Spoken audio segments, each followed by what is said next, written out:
Chaos Uncontrolled, Chapter 9, Observation and Infiltration.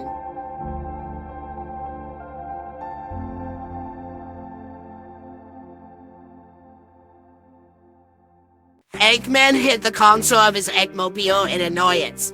Deco and Voco had ended up crossing paths with the Knuckles they already knew in their search for the more Chaos-powered doubles. And they had let Knuckles destroy the Chaos Energy Tracker, and now they had no idea where the doubles were. We are sorry, Dr. Eggman. He broke it before we could stop him. Afraid you! Eggman turned his attention away from the quivering bots. Thinking about it logically, the doubles had probably met up with Sonic and the rest of his crew, and had teamed up with them. And if that had happened, Eggman's plans of establishing the Eggman Empire could be in jeopardy. The other Knuckles had literally flowed with chaos energy, and the other two were presumably the same. Those egg drones were starting to look really appealing. He looked over them again with the materials he had, and he should be able to make a decent amount of them. Their primary function seemed to be surveillance, but they did have a decent weaponry system in them. Their software was extremely basic, with the drones being listed as low sentience. Eggman had been searching the files over and over for some kind of override code. He suspected there would be one. His friend was still extremely suspicious, but he didn't find any, and since they apparently weren't the other Eggman, there was no way they could outsmart him and hide it. You two, let's get back to the base. We have a project to work on. When Stone had practically been handed a cover story on a silver platter, he couldn't help but take it and tailor it to his needs. When he was dragged to this other world, he had been wearing his gun uniform, and was able to blend in with a group of them returning to their base. Gun was his best bet for finding out what was going on and where he was. The blue lightning of Blackout meant Sonic was here, and the rest of his family probably was too. They were very close to Stone when the light had blinded him. Not that they knew that. He was spying on them after all. The whole family would pay for what they'd done. Yet again, the doctor had gone missing at the hands of Sonic. Stone didn't think he was dead. There had been no signs of a body, and there was no way the brilliant Dr. Robotnik didn't have a backup plan in mind. A simple fall wouldn't kill him. So until the doctor re-emerged from where he was hiding, Stone will work in his stead. Sonic was the main target. Robotnik hates that hedgehog and everything was his fault. And while Stone disliked the entirety of the Wachowski family and wanted to get revenge on Sonic, special mention had to go to Knuckles. He was the only one Stone had actually interacted with, personally, and during that meeting, the echidna had crushed his arm, caused a mess, and proven himself to have less than stellar intelligence. Now was Stone disliking him petty? Maybe. But for Robotnik to take on a living lackey, they had to be the best of the best. Stone was the only living being Robotnik could stand. That was a high compliment from a man who regularly expressed his disdain for humanity. But fortunately, Robotnik held no loyalty to the red imbecile and had cast him aside when he was no longer useful. Robotnik may have laser focus on Sonic, but Stone saw the potential danger that the little thoughts possessed. He wasn't quite at Robotnik's level, but the kid definitely had skill. Stone tapped away at the computer in front of him, occasionally flicking his gloved hand. It hadn't taken Stone much to make his presence more credible. Their systems were easily breached. Compared to what he saw while working with the doctor, their technology was ancient. The computing power that was contained in his glove outclassed almost everything they had here. So changes were easy to make. He had no past here and had to make one up. Not existing both credited and discredited him. His initial story of paperwork sucks and got the bad end of it. had been taken on board, but Stone wasn't sure how long that would last without making a trail for him. Agent Stone, sir? At the sound of his name, Stone looked up to see an agent from earlier. He didn't really care about the guy. He was another agent simply playing his role.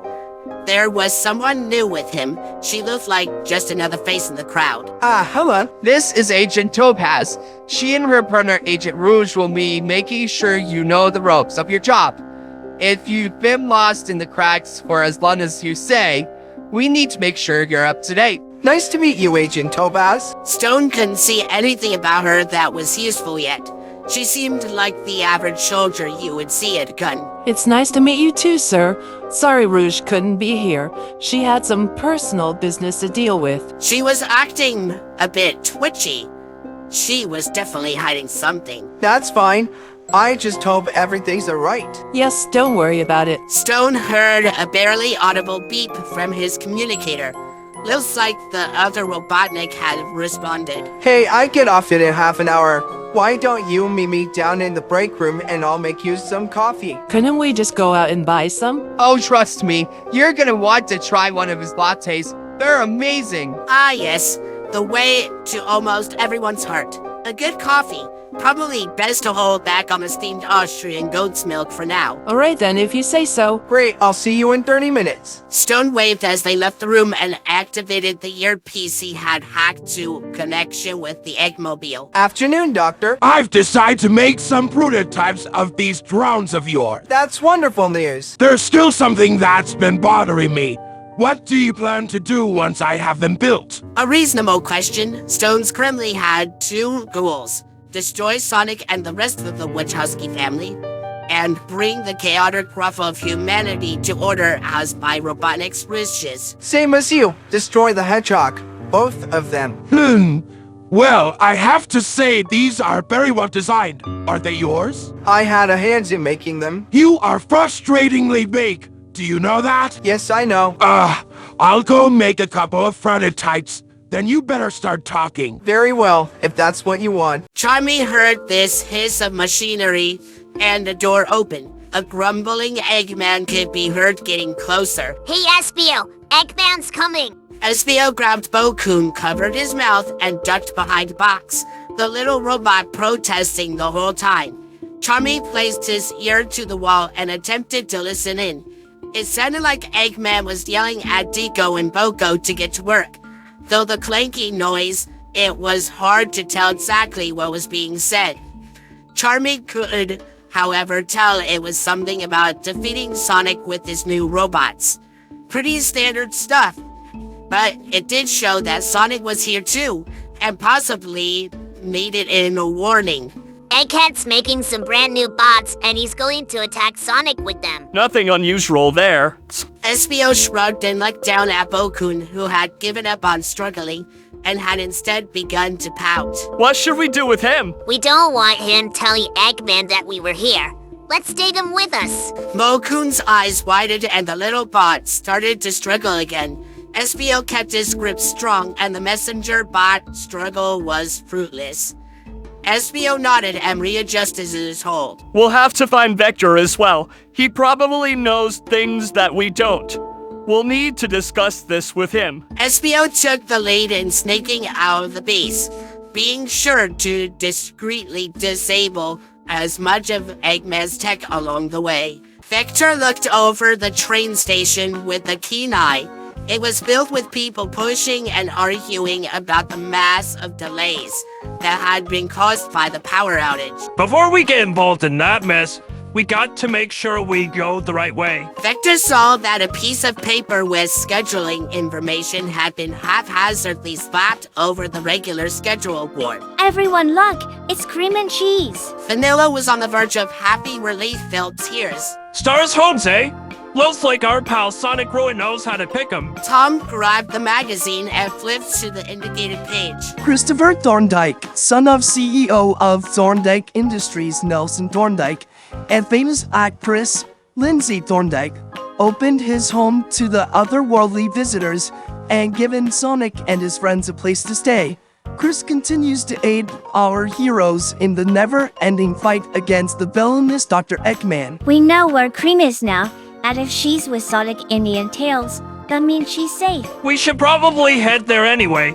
It's the best lead to finding our boys. Vector knew that even if his and the Wachowskis' boys went to this mansion, it was better than endlessly wandering around hoping to bump into them by dumb luck.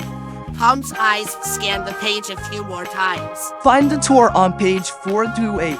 Tom fled over to that page and found a map. There, that's their address. Maddie tapped on the magazine. She took in her hands and started to cross-reference it with the train map and schedule. The closest station to their house looks like it's in Station Square. And then we'll have to walk the rest of the way. The four of them looked over at the huge crowds. There were regular trains going back and forth, but with how many people there were, who knows how long it will take to get to Cream. Oh dear, that crowd is still as big as ever. This could take ages to get through. Don't worry, Miss Vanilla. We'll get to Cream in no time. We just gotta play this smart. Vector looked around the train station. Technically, they could wait, but Tom and Maddie's boys had already caused trouble, and Vector was getting a nagging feeling that his were up to something. Hang on, I got an idea. Tom straightened up his clothes and tried to make his stance more professional, and walked up to the ticket desk. Hi, our friends here need to get to Station Square and meet up with Sonic. As Tom spoke, the ticket seller looked past him at Vanilla and Vector. Of course, he must be some more of his friends. Come on, I'll get you on board. Oh wow, thank you so much. Well, Sonic's done so much for us, the least we can do is help his friends. The ticket seller would have led them to the front carriage and met them in. Not that I'm complaining, but that was surprisingly easy. Hey, wait until they hear you guys are Sonic's parents. Vector's statement earned a laugh from everyone. A few minutes later, the doors opened and more people started getting directed in. And once the train was full, it pulled away from the station.